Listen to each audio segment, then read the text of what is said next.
Aquí comienza Reencuentro, una cita con nuestra tradición y los temas de la actualidad a la luz de la Torá.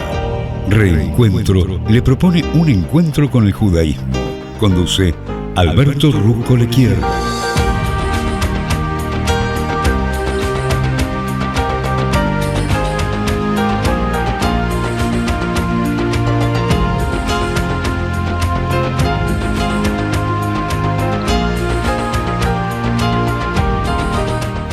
Muy buenas tardes, aquí Alberto Ruscolequier.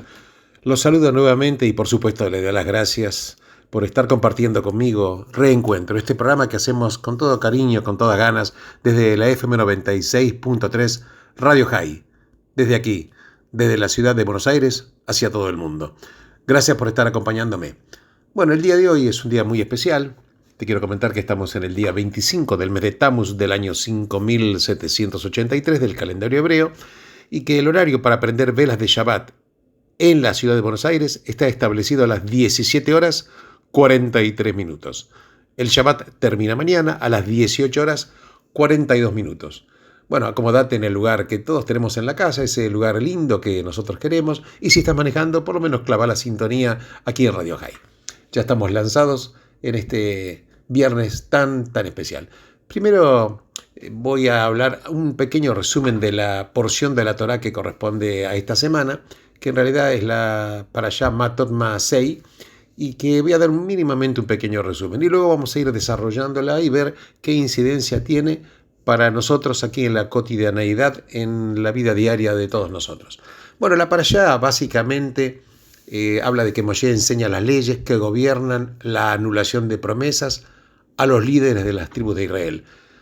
Se lucha una guerra contra Midian por el rol que tuvo este pueblo en la destrucción moral de Israel.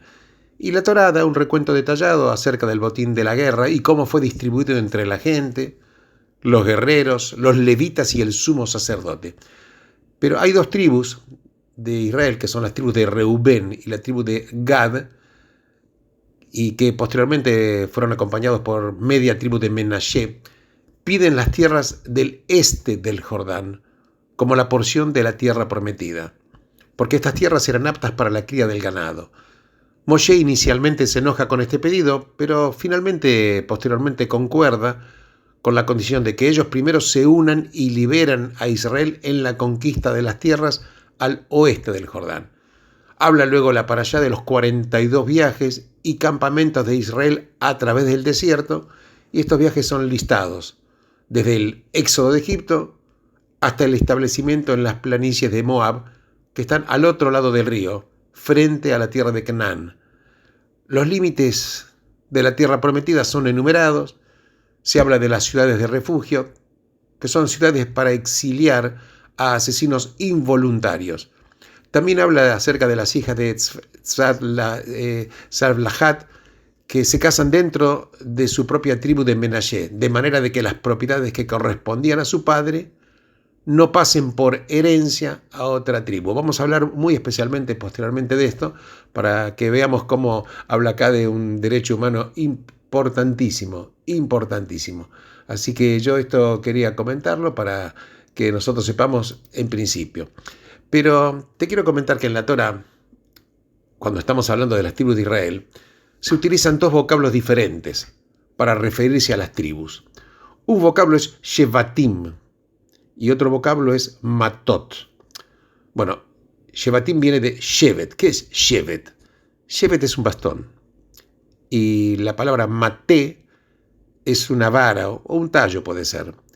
La verdad que ambos vocablos denotan las ramas de un árbol. Pero la diferencia es que un Shevet es una rama flexible que está unida a un árbol, mientras que un maté es un palo endurecido que ya está cortado y por supuesto ya no está ligado al tronco. Y los dos nombres que se usan para denotar las tribus judías tienen un significado espiritual y se refieren al tipo de conexión que cada judío tiene con el Creador. Cuando la conexión entre el alma judía y la fuente divina está revelada, se usa la palabra Shevet. Pero sin embargo, cuando el vínculo entre el judío y Dios se oculta, la palabra matot se usa para describir al pueblo judío. Claro, vamos a ver. La primera descripción se refiere al alma judía tal como existe antes de descender al mundo físico. El alma unida al Creador está conectada a su fuente, al igual que la rama que todavía está conectada a su fuente de vida, que es el árbol. Pero claro, después de que el alma desciende a un cuerpo físico, se asemeja más al palo que ha sido separado del tronco. La conexión vital a su fuente, que es el Creador, ya no se percibe con facilidad. Entonces el alma puede sentirse como si hubiera sido totalmente cortada. Dios no lo permita, claro. Las aflicciones del cuerpo físico y las demandas del mundo material endurecen el alma tierna, haciéndola menos sensible a la espiritualidad.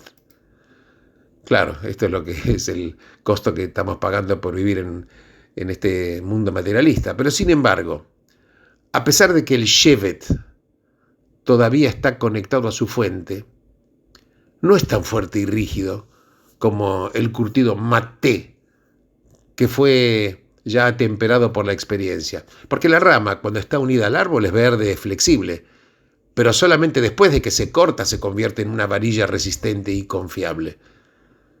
Y este es el propósito precisamente por el cual el alma es enviada a este mundo. Y claro, se separa de la fuente de vida para descubrir las fortalezas ocultas y permitirle alcanzar un nivel aún más alto de cercanía espiritual con el Creador.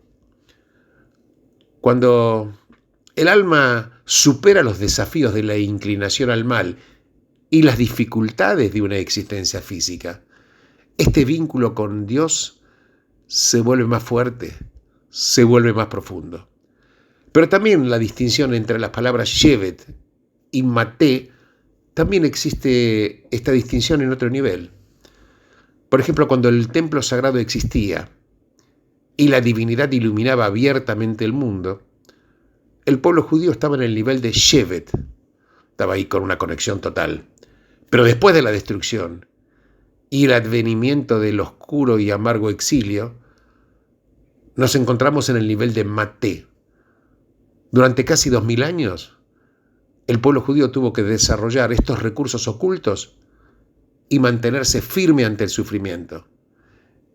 Y cuando el Mashiach venga y se revele la divinidad que se oculta en toda la creación, el pueblo judío, al haber descubierto el maté en sus almas, va a disfrutar de una relación más estrecha con el Creador, que la verdad, este es el verdadero propósito de todo el exilio.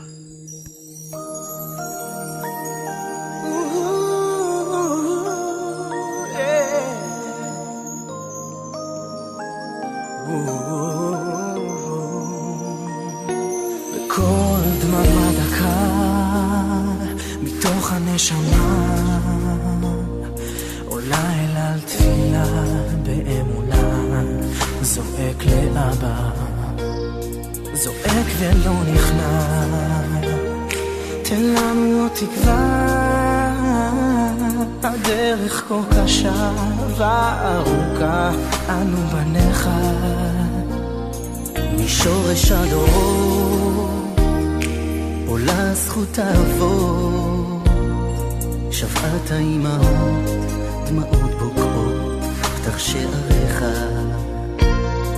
עוד לא פסח חמלה עוד לא פסקה שירה כל עוד הלב פועם ועוד נושם שבים אליך בתפילה אלוקיי כלי הטוב האר פניך ברכת אמת לנצח נצחים אשר זמרת הלווים עוד נשוב לארץ בטח עוד תחזור חמה לזרוע לאט תשכון בעירך אמן גלות ולא מוצא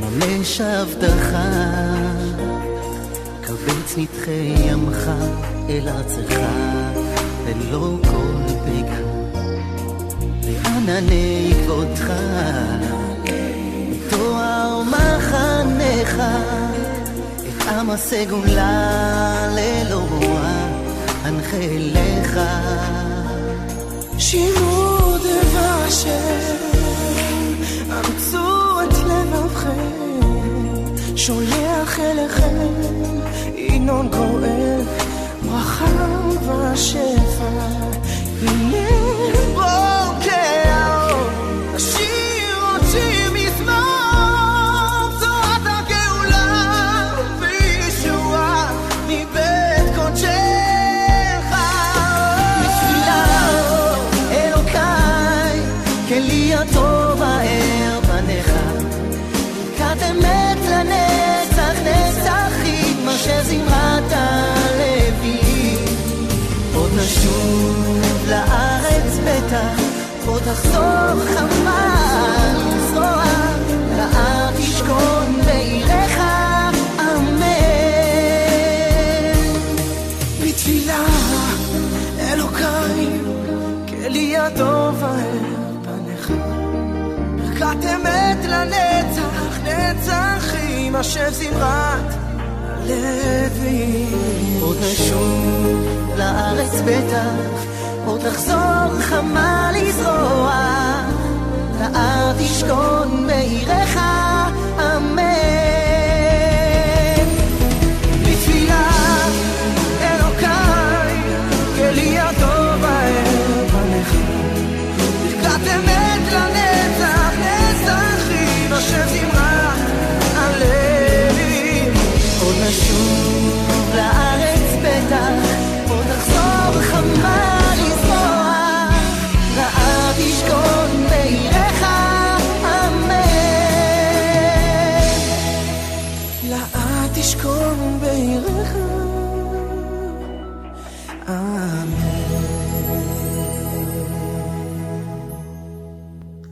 Bueno, continuando con la parashá de esta semana, vamos a ver en consecuencia todos los hermosos colores que se pueden extractar y las enseñanzas para aplicar en esta vida diaria. Vos sabés que esta parashá que yo estoy comentando, que está en el libro de Bamidbar, termina de una manera extraña. Porque en la parashá anterior de Pinhas, habíamos hablado que las 5 hijas de Zelofejat plantearon a Moshe un reclamo de justicia y de derechos humanos. Sí, de derechos humanos. Porque su padre había muerto sin dejar hijos varones. Y la herencia, que es una porción de la tierra, se pasaba por la línea del varón, por la línea masculina. Pero claro, pero no había tal cosa. Su padre tenía el título de su tierra, pero las únicas herederas eran las mujeres. Entonces, por derecho les debería corresponder a ellas. Entonces Moshe le preguntó directamente al Creador, y el Creador, así está escrito, haya favor en las mujeres. Y entonces, solo ahora, al final del libro Bamidbar, la Torá informa sobre un evento que derivó directamente en este caso. Líderes de la tribu de Zelofejat, Menashe, que era hijo de Yosef, se presentaron y elevaron el siguiente reclamo. Decían, si la tierra pasa a manos de las hijas, y las hijas mujeres se casan con hombres de otra tribu, la tierra va a quedar eventualmente en manos de sus esposos, y por lo tanto de las tribus de esos hombres. Por lo cual, la tierra que era otorgada inicialmente a la tribu de Menashe iba a quedar perdida para siempre. Entonces acá nuevamente Moshe lleva el caso al Creador, que plantea una simple solución. Las hijas de Zelofejat tienen derecho a la tierra, pero también lo tiene la tribu. Por lo tanto, si las hijas desean la posesión de la tierra, deben casarse con hombres de su tribu. Entonces, de esta forma, ambos reclamos van a ser atendidos. Claro, uno se puede preguntar, ¿por qué estos episodios están separados en el texto? ¿Por qué termina el libro Bamidbar de esta manera tan contrastante? Y la pregunta, ¿y esto qué tiene importancia hoy en día? Vamos a ver, va a ser que el libro Bamidbar es un libro que trata sobre personas, sobre individuos. Comienza con un censo cuya finalidad, más que informarnos acerca del número real de las personas, de los israelitas, es para elevar sus cabezas. Que es la forma inusual que tiene la Torá de transmitir la idea de que cuando Dios ordena un censo, ¿sabes para qué es? Es para afirmar que cada persona cuenta. El Creador no necesita el censo para saber cuántos judíos hay, pero Dios ordena un censo para afirmar que cada persona individualmente cuenta.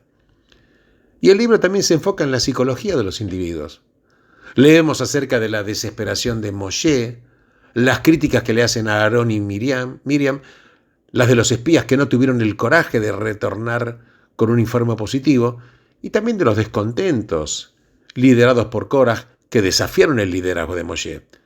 También leemos sobre Yehoshua y Caleb, Eldad y Meidad, Datán y Abiram, Zimri y Pinhas, Balak, Bilam y otros.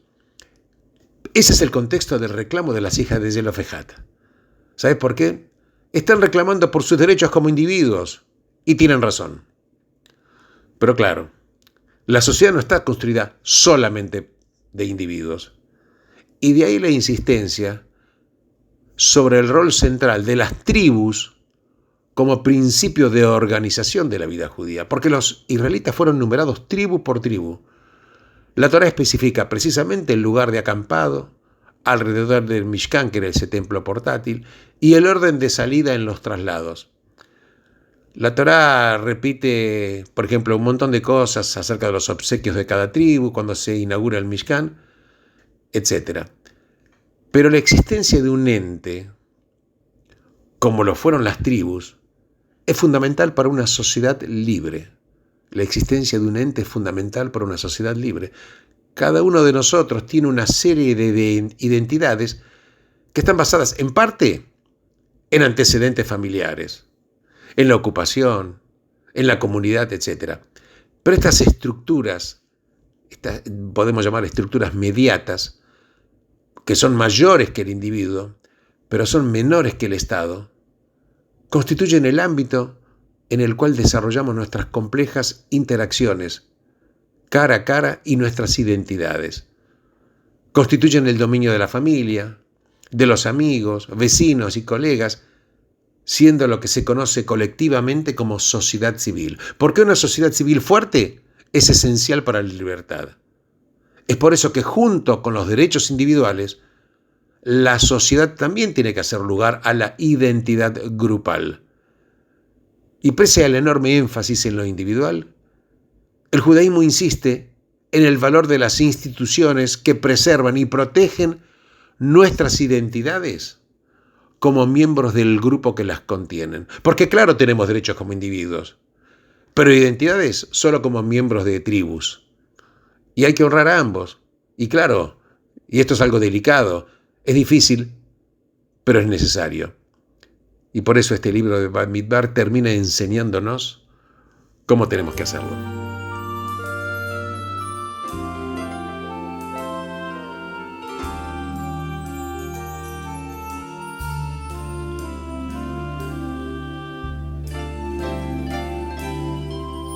Sim shalom tova uvracha chen v'chesed v'rachamim aleinu ve'al kol Yisrael amecha. Sim shalom tova uvracha chen v'chesed v'rachamim aleinu ve'al kol Yisrael amecha. Sim shalom tova uvracha chen v'chesed v'rachamim aleinu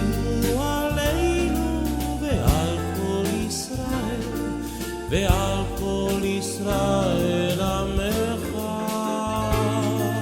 Sim shalom tova uvracha chen v'chesed v'rachamim aleinu ve'al kol Yisrael amecha.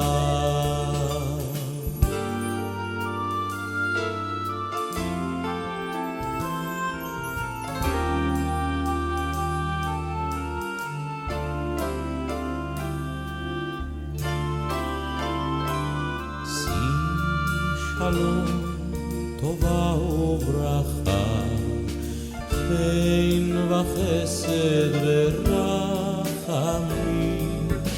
עלינו ועל כל ישראל עמך, שים שלום, טובה וברכה, חן וחסד ורחמים, עלינו ועל כל ישראל עמך, שים שלום, טובה וברכה, חן וחסד ורחמים, עלינו ועל כל ישראל עמך,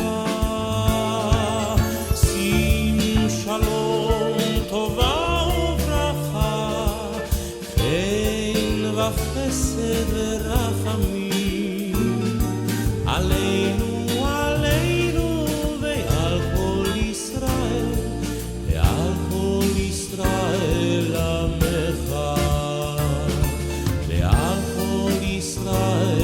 עמך, ועל כל ישראל עמך. Pero voy a seguir hablando de esta para allá porque vamos a ver, deshojando un poco estas enseñanzas, la importancia que tiene, por ejemplo, acerca de cómo resolver conflictos en la vida. Fíjate qué importancia tiene, ¿no? Resolver conflictos. Y vemos que la enseñanza de la Torá nos da también guías fundamentales para resolver conflictos. Porque ¿cuál es la tarea más difícil para cualquier líder? Resolver conflictos. Esto es importante tanto para un presidente, para un primer ministro, pero también para un padre, etc. Porque el liderazgo implica una cohesión del grupo a largo plazo, independientemente de los problemas de corto plazo. Porque cuando hay falta de liderazgo, o sea, cuando los líderes carecen de autoridad, de generosidad de espíritu y de capacidad de respetar otros puntos de vista, fíjate qué importante, ¿no? Para cuántos países sería esto para analizar, ¿no? Cuando los líderes, entonces, hay falta de liderazgo, hay división, hay rencor, hay agresión, resentimiento, hay política interna y, claro, falta de confianza. Los verdaderos líderes, ¿sabes qué son? ¿Y quiénes son? Los que colocan los intereses del grupo por encima de cualquier subsector, porque se dedican a inspirar a los demás a hacerlo, a preocuparse por el bien común. Sabiamente el Rebbe de Lubavitch decía que un verdadero líder forma líderes, no se eternizan en el poder por sí mismo y solamente para ellos. Y es por eso que el episodio, acá hay un episodio en esta para allá que es Matot, es muy importante. Porque cuando habla de que los judíos estaban en la etapa final de la travesía hacia la tierra prometida, estaban situados en la costa este del Jordán, estaban mirando su destino, y dos de las 12 tribus que yo comenté, que eran la tribu de Rubén y Gad, querían las tierras que ocupaban en ese momento al este del Jordán porque era ideal para los fines, porque ellos tenían grandes rebaños y ganados. Era una buena superficie para el pastoreo y por eso se acercan a Moshe y le piden permiso. Moshe, como te dije, consideró los riesgos, porque la verdad que las dos tribus estaban poniendo sus propios intereses por encima de la nación. Entonces, si ellos se iban a ser vistos como líderes que abandonan a sus tribus en el momento en el cual más los necesitaban, porque habría una guerra, en realidad una serie de guerras, que tenían que enfrentar los israelitas si querían heredar la tierra prometida. Y Moshe les dice, ¿han de ir a la guerra vuestros hermanos israelitas, mientras ustedes se quedan sentados aquí? ¿Y por qué desalientan a los israelitas a cruzar a la tierra que Dios les ha prometido? Claro, fíjate qué pregunta, ¿no? La propuesta era potencialmente desastrosa. Porque ¿qué hace Moshe? Moshe le recuerda a los hombres de Rubén y Gad lo que ocurrió en el incidente de los espías, ¿te acordás? Que 10 de los espías desmoralizaron al pueblo cuando dijeron que no era posible conquistar la tierra, que los habitantes eran demasiado fuertes, que las ciudades eran inexpugnables. Y el resultado de eso fue la condena de toda la generación a morir en el desierto y demorar por 40 años la eventual conquista. Y les dice, y aquí están ustedes, pecadores, ocupando el lugar de vuestros padres y provocando un enojo aún mayor del Creador con Israel. Si ustedes dejan de seguirlo, Él, se refiere al Creador, va a dejar nuevamente al pueblo en el desierto y ustedes van a ser la causa de la destrucción. Esto es un modelo de negociación que vamos a ver. Los integrantes de las tribus de Rubén y Gad reconocieron las demandas en su totalidad del pueblo y la razón por la cual Moshe estaba preocupado. Entonces ellos propusieron un compromiso. Dejen que acopiemos provisiones para nuestro ganado y nuestras familias. Ellos dicen, se refiere a esas dos tribus, y nuestros hombres van a acompañar a las otras tribus más allá del Jordán. E incluso irán al frente y no volverán hacia sus familias y a su ganado hasta que hayan librado las batallas y se haya conquistado la tierra y hasta que las demás tribus hayan recibido su herencia. Pues es que este planteo invoca lo que más adelante es un principio de la ley judía, que significa, escucha esto, que un acto está permitido si una de las partes gana y la otra no pierde. Escucha, si una de las partes gana y la otra no pierde. Nos beneficiaremos, dijeron las dos tribus, al tener una tierra que es buena para nuestro ganado, pero la nación toda no se va a perjudicar porque seremos parte del pueblo. Estaremos presentes en el ejército, incluso estaremos al frente y estaremos allí hasta que la guerra sea ganada. Fíjate este principio de la ley judía. Si una de las partes gana y la otra no pierde. En hebreo sería Ze Nehene Lo Hazer. Pero bueno, entonces Moshe reconoce el hecho de que habían escuchado sus objeciones, remarca su postura para tener la certeza de que tanto él como los demás han comprendido la propuesta y están dispuestos a cumplirla. Y extrae de ellos el compromiso de una doble posición, las dos positivas y negativas. Si hacemos esto, estas serán las consecuencias, pero si no lo hacemos, las consecuencias serán estas otras. Les pide Moshe que reafirme el compromiso, las dos tribus aceptan y así el conflicto se evita. Las dos tribus logran lo que querían, pero los intereses de las otras tribus fueron aseguradas. En pocas palabras, es una clase maestra de negociación de conflictos. La dimensión, claro, de las preocupaciones de Moshe estaban justificadas y quedó demostrada muchos años más tarde. Las tribus de Rubén y Gad efectivamente cumplieron con sus promesas en el tiempo de Yehoshua. Las demás tribus conquistaron la tierra de Israel y se asentaron en ella, mientras que las dos tribus, junto con la mitad de la tribu de Menashe, se establecieron en lo que sería Transjordania. A pesar de esto, durante un breve lapso casi estalló una guerra civil. Hay un libro, que es el libro 22 del libro de Yoshua, describe cómo, luego de retornar a sus familias y afianzarse en la tierra, las tribus de Rubén y Gad construyeron un altar para el Creador al este del Jordán. Al interpretar esto como un acto de secesión, el resto de los israelitas se prepararon para la guerra. Y Yoshua, que era el sucesor de Moshe, en un impactante acto de diplomacia, envió a Pinjas, que anteriormente fanático y ahora era un hombre de paz, a negociar. Y les advirtió acerca de las terribles consecuencias que habían causado al crear un centro religioso fuera de la tierra de Israel, que podrían partir o dividir a la nación en dos. Los integrantes de estas dos tribus aclaran que esa no es para nada su intención, e incluso estaban preocupados que en el futuro el resto de los israelitas pudieran verlos habitando del otro lado del Jordán y decidir que no quieran ser parte de la nación. Y entonces por eso construyeron el altar para ofrecer sacrificios, pero no para rivalizar con el santuario, sino solamente como un símbolo, como una señal para las generaciones futuras, y que ellos también eran israelitas. Pues es que Pinjas y el resto de la delegación quedaron conformes con la respuesta y así se evitó la guerra civil. La negociación entre Moshe y las dos tribus en nuestra parashá sigue, como dice un pensador importante, dice, los mismos lineamientos del proyecto de negociación de Harvard. Porque esencialmente llegaron a la conclusión de que una negociación exitosa tiene que cumplir 4 procesos. En el próximo corte te voy a hablar de los procesos, que son 4, para una negociación exitosa.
Bueno, como te dije anteriormente, una negociación exitosa tiene que tener 4 etapas o llámale 4 procesos.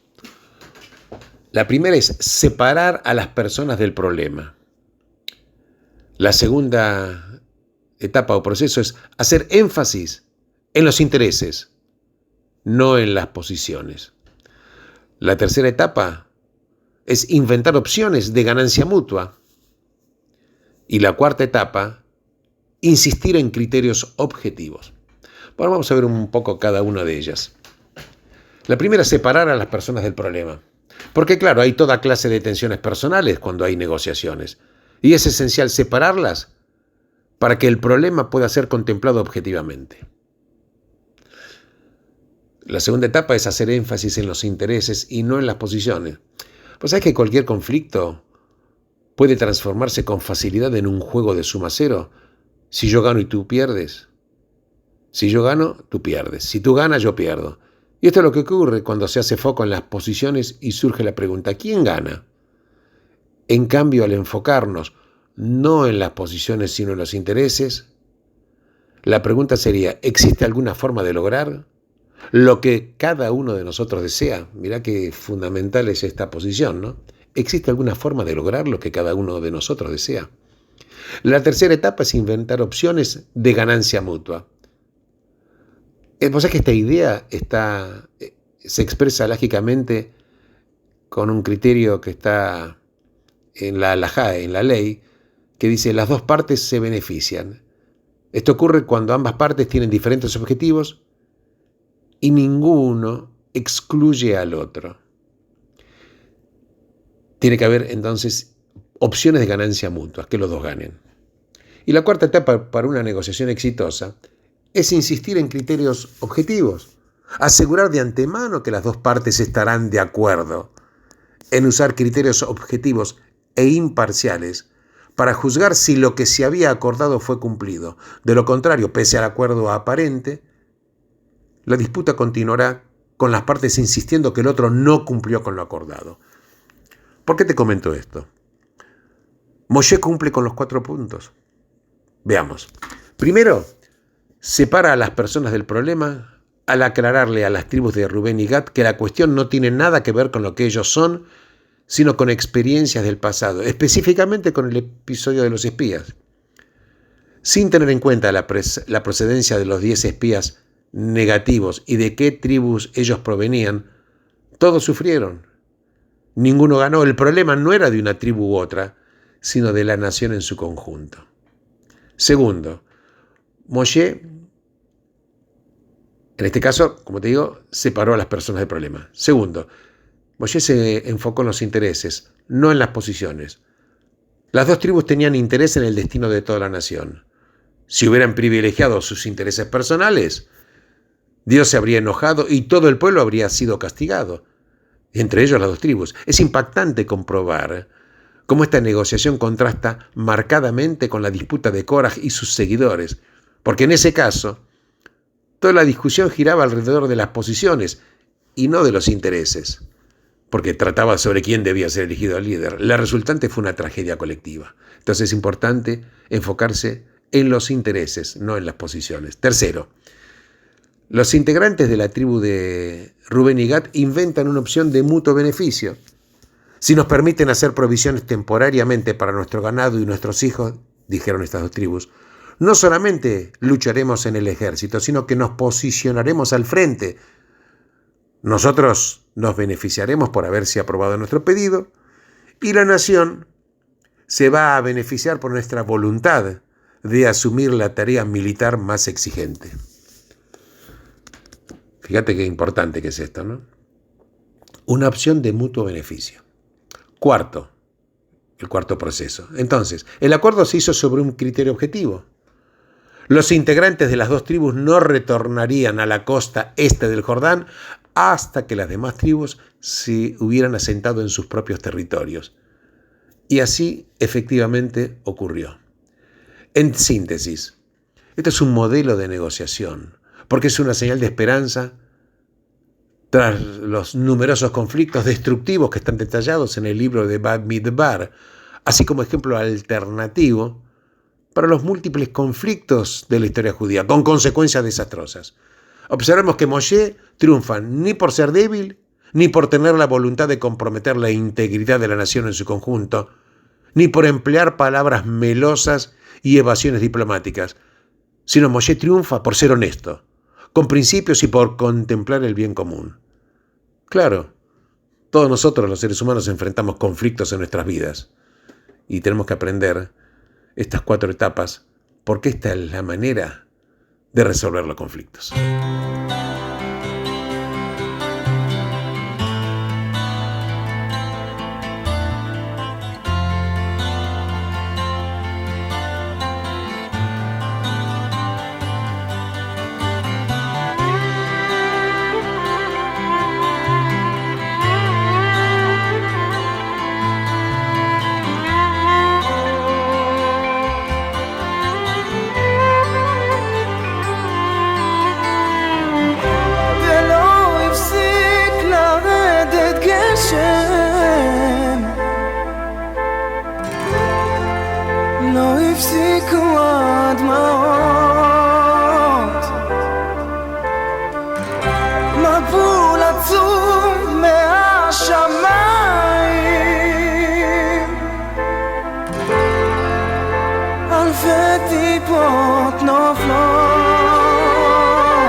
רוצות ללכת לדרכן, לשוב לזרום ובמורד נהר לים, רוצות הביתה ובמורד נהר, רוצות הביתה ובמורד לים, לשוב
לשוב אל ארץ מוצאן, לשוב הביתה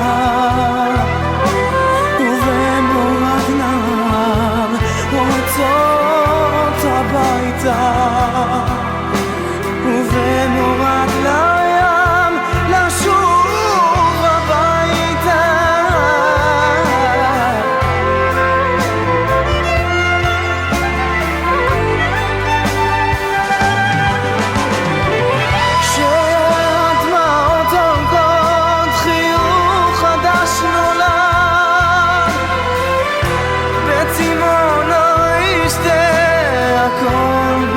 אחת ואז יפציע כמו בוקר מהשחור, האור יגיע, כן דווקא מהשחור, מהפגיע, כמו קשת וענן חיוב יפציע.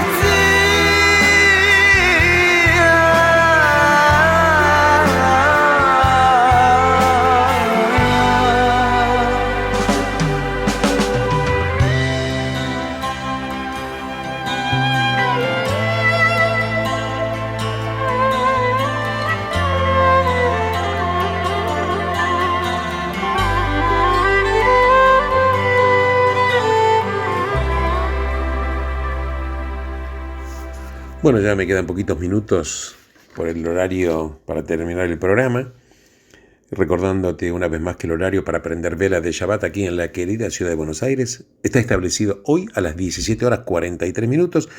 El Shabbat termina mañana a las 18 horas 42 minutos.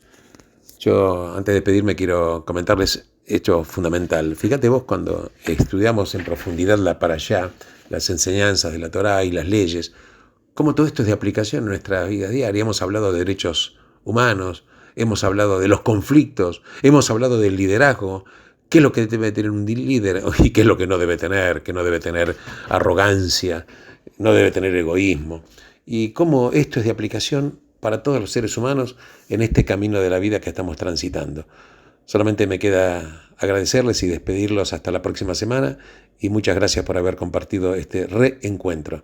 Alberto Ruscolequier te saluda, deseándoles a todos y cada uno de ustedes Shabbat Shalom, y benditos sean todos ustedes en el lugar en el cual se encuentren.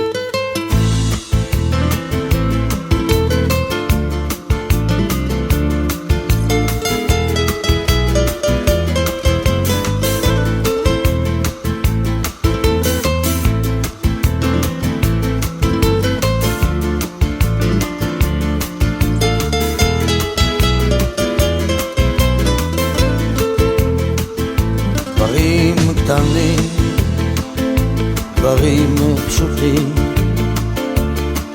וקצת הפתעות באמצע הדרך, זמנים חולפים ומשתנים,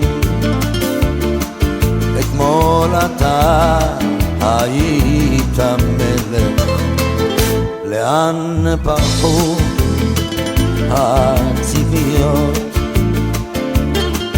ואיך נשארת בלי תשובה, עוד לא הספקת לעשות. ומה נשאר מכל העבר? הכל תלוי בך חבר, היה חזק אל תישבר, אל תיתן לעצמות בך לפגוע, היה חזק ותתגבר.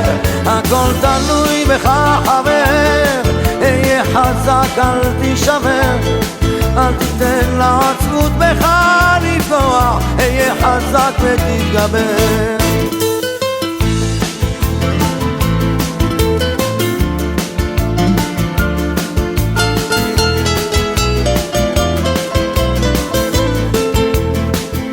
קשה לראות, אך לפעמים גלגל נסגר באמצע הסיפור, ואין כבר כוח לגופך יותר למשוך. יכולת לוותר אבל לך אסור. הכל תלוי בך חבר, היה חזק אל תישבר, אל תיתן לעצמות בך לפגוע, היה חזק ותתגבר. הכל תלוי בך חבר, היה חזק אל תישבר, אל תיתן לעצמות בך לפגוע, היה חזק ותתגבר. המסקנה חבר, אסוף את כל הכוח, קל יותר לדבר כשהפחד משתחרר. למרות הכל אתה מבין שזו הדרך, היה חזק חבר, היה חזק. הכל תלוי בך חבר, היה חזק אל תישבר, אל תיתן לעצמות בך לפגוע, היה חזק ותתגבר. הכל תלוי בך חבר, היה חזק אל תישבר, אל תיתן לעצמות בך לפגוע, היה חזק ותתגבר.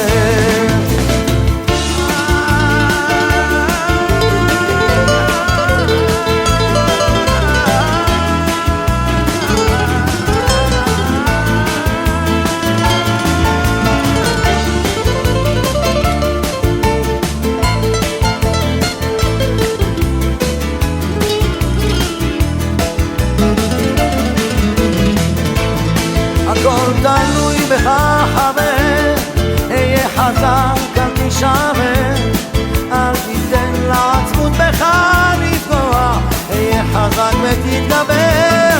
הכל תלוי בך חבר, היה חזק אל תישבר, אל תיתן לעצמות בך לפגוע, היה חזק ותתגבר.